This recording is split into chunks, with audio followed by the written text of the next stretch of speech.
New Zealand is fundamentally changing right now, and almost nobody's looking at the big picture.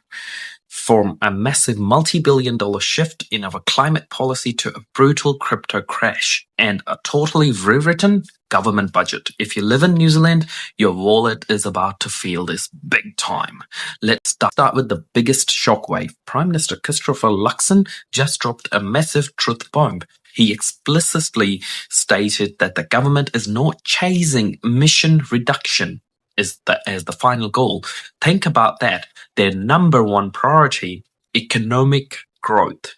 Luxon says he wants to stop sending billions of dollars offshore just to meet the international climate targets. The good side, it keeps cash inside New Zealand to help businesses pull through right now. The bad side, it could trigger a massive international backlash or even carbon taxes on our exports later. It's a massive gamble, short-term survival versus long-term global reputation. While that climate war is raging, our farmers are quietly keeping the country afloat. The government just announced that the New Zealand's food and fibre exports are hitting a record $64.3 billion. But behind the number, massive political drama is brewing. At the Fieldays event in the Mystery Creek, the Labour Party completely ditched their physical tent. Chris Hipkins defended it, saying his MPs are walking around talking to people directly instead of just sitting in a stall. But his opponents are calling it a massive fumble. They posted photos of their empty grass patch, calling it barren and vacant. When the rural sector is bringing in record billions, not having a base at their biggest event sends a loud message. Was this a smart move by Labour or an absolute disaster? Let me know in the comments. Now, let's look at the actual money. The deep dive reviews for the budget 2026 just dropped, and the government is putting the country on a strict diet. Total central government spending is projected to fall to roughly 38% of our GDP. To put that into perspective, during the pandemic peak, it was way up over 42%. This means the government is aggressively shrinking its footprint.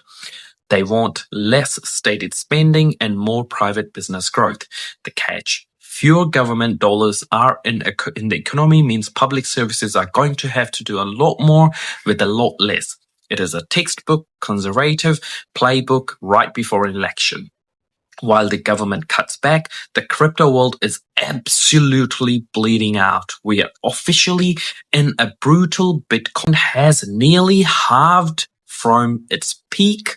It went from around 214,000 New Zealand dollars last October to less than 110,000 this week. A lot of local everyday investors are hurting big time, but on the flip side, the government is launching a new tool to track your everyday cost. Statics New Zealand is finally launching monthly inflation updates instead of making us wait 3 months for the data.